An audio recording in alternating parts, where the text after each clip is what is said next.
मराठा समाजाचे नेते आणि किंबहुना मराठा आरक्षणासाठी झटणारे नेते मनोज जरांगे पाटील आता मित्रांनो निघालेले आहेत मुंबईच्या दिशेने. आणि मग आता ते मुंबईत आल्यानंतर मुंबईचं काय होणार, मुंबईची तुंबई होणार का, असे बरेचसे प्रश्न आता गुणरत्न सदावर्ते नावाच्या माणसाला असे प्रश्न मित्रांनो उभे राहिलेत. आणि मग आता ह्या गुणरत्न सदावर्तेने एक याचिका दाखल केली आहे. आता आपण बघितलं असेल मित्रांनो, आज तारीख साधारणतः आहे 24 जानेवारी आणि आजच्या दिवशी आपण बघितलं असेल मित्रांनो, ते आता पुण्याकडनं लोणावळ्यापर्यंत आलेले आहेत. पण ह्या गुणरत्न सदावर्तेला प्रश्न पडलाय का मुंबईचं काय होणार आहे, आणि म्हणून त्यांनी उच्च न्यायालयामध्ये एक याचिका दाखल केली आहे. आता ह्या याचिकेवरती आज सुनावणी झालेली आहे आणि या सुनावणीमध्ये उच्च न्यायालयाने जरांगे पाटील यांना नोटीस बजावण्याचे आदेश दिलेले आहेत. आणि आणखीन याच्याशिवाय त्यांनी राज्य सरकारला सुद्धा काही गाईडलाईन्स सांगितल्या आहेत. त्याच्यामध्ये त्यांनी सांगितलेलं आहे का या आंदोलनाच्या वेळी रोड ब्लॉक होणार नाही याची खबरदारी राज्य सरकारने घ्यायची आहे. तसेच सार्वजनिक वाहतूक व्यवस्था बिघडणार नाही याची सुद्धा जबाबदारी राज्याने घ्यायची आहे. त्याच्यानंतर हजारो बैलगाड्या, ट्रॅक्टर आणि लाखो लोक शहरात आल्यास ट्रॅफिकचे काय होईल, असा सवाल गुणरत्न सदावर्तेने युक्तिवाद करताना केला होता.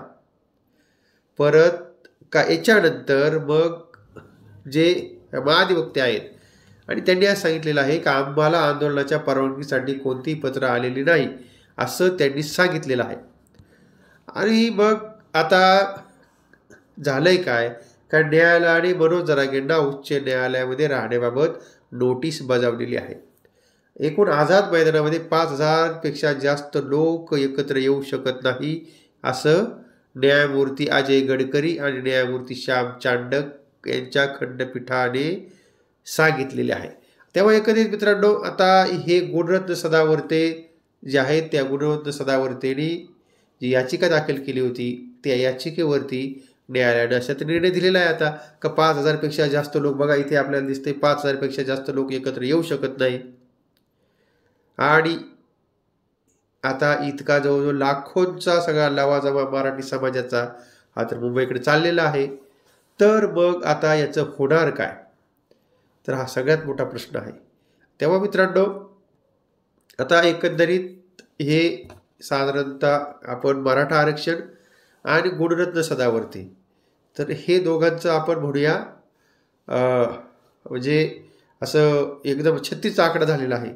आणि काय होतं मित्रांनो, बघा का मराठा समाजाच्या आरक्षणाला ज्यावेळेस पहिल्यांदा विरोध केला त्यावेळेस सुद्धा हा गुणरत्न सदावर्ते नावाचा माणूस होता. त्यांनीच कोर्टामध्ये त्यांनी याचिका दाखल केली आणि त्यांनी सांगितलं का मराठा समाज मागास नाही आहे. न्यायालयाने सुद्धा मान्य केलं का मराठा समाज मागास आहे, त्याचे काही पुरावेच आमच्याकडे नाही, ते पुरावे द्या, आणि ते आरक्षण बाळगलं गेलं. आणि आता सुद्धा मित्रांनो, हा गुणरत्न सदावर्ते नावाचा वकील तो मराठ्यांच्या जीवावरती उठलेला आहे आणि मराठी आरक्षण जे आहे तर त्या मराठा आरक्षणावरती उठलेलं आहे.